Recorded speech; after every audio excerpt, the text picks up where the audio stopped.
Metre के range में आपके सामने किसी का मर्डर हो रहा है ना, आपके पास यूनिफॉर्म है, मतलब कि सोसाइटी को बचाने के लिए आप ड्रेस में हो, आपके रेंज मतलब 100 मीटर भी नहीं है, 50 मीटर के रेंज में आपके सामने किसी का मर्डर हो रहा है और आप सही टाइम पे नहीं पहुंच। रक्षाबंधन के पवित्र त्योहार से कुछ दिन पहले दो बहनों के बीच इकलौते भाई की अर्थी उठ गई। दोनों बहनें उदास हैं क्योंकि इस बार राखी के पर्व को धूमधाम से मनाने का प्लान था। इकलौते भाई की मौत से दुखी बहनें पुलिस पर गंभीर आरोप लगा रही हैं। बहनों का आरोप है कि अगर पुलिस चाहती तो बच सकती थी उसके भाई की जान। सर वही था, मैं तो ऑफिस में थी एक्चुअली, मुझे कुछ आइडिया ही नहीं था इसके बारे में ना, तो एकदम से मुझे 4 बजे कॉल आती है मेरे कज़न की कि दीदी चाकू वाकू लग गया। मैंने बोला ठीक है, तो मैं पैसे दे रही हूँ, तो जा एडमिट करवाओ उसे। इसके बाद वहाँ से पता नहीं क्या एम्बुलेंस आ रही है नहीं आ रही, 2 बार एम्बुलेंस आई, जो भी है। अब ले जाते 4 बजे का है ये, लेकिन जो हमें वो स्लिप मिली है उसमें 6 बजे की डेथ बताइए, 6:01 पे। ऑलरेडी 1 से 1.5 घंटा हो गया है। अगर इतना ही सीरियस था, जब बोल रहे कि 14 से 15 चाकू लगे हैं, तो उसमें डॉक्टर की क्या, बड़े हॉस्पिटल में ले जाते। अगर इतना ही इमरजेंसी केस था तो वेट क्यों किया डॉक्टर का? एम्बुलेंस नहीं आती, कैसे भी ले जाते। बंसल वही था साइड में।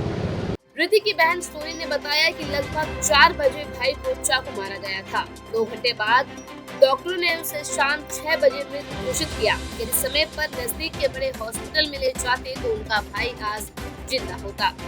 पुलिस आई, उन लोगों ने नज़दीकी हॉस्पिटल ना लेके गए, वो ले गए ट्रॉमा सेंटर, जहाँ की बहुत देर हो गई थी हमें। वहाँ से हमें हॉस्पिटल में निकलने के बाद वेंटिलेटर वाली चौथी एम्बुलेंस आई, 3 एम्बुलेंस रिजेक्ट हो गई, चौथी एम्बुलेंस आई वेंटिलेटर वाली, उसके अंदर बैठाया। बट सिर्फ नॉर्मल 2 स्टाफ थे, जिसमें पुलिस वाले थे, कम से कम 10 से ज़्यादा पुलिस वाले थे, लेकिन किसी ने ये नहीं बोला कि एपिटोम के कोई डॉक्टर चाहिए वेंटिलेटर चलाने के लिए, जिसकी वजह से ऋतिक वहीं पे वीकनेस हो गई थी एम्बुलेंस के अंदर ही। अगर कोई डॉक्टर होता शायद बच पाता।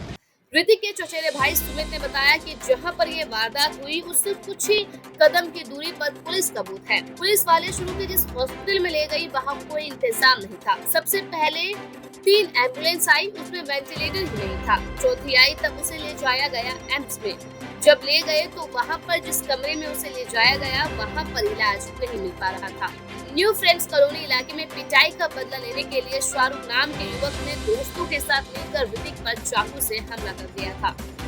इस वारदात में ऋतिक के दोस्त भी घायल हुए, उनका इलाज अस्पताल में चल रहा है, जबकि ऋतिक के शव को पोस्टमार्टम के लिए एम्स के मॉर्चरी में सुरक्षित रखवा दिया गया है। सर वो ऋतिक नाम था उसका, लड़के का मेरा, और सर 3, साढ़े 3, 4 बजे करीब बाहर निकला है वो। तो किसी दोस्त का उसका फ़ोन आया कि तुम्हारे लड़के के चाकू लगे मार दिए हैं, लायंस हॉस्पिटल में एडमिट।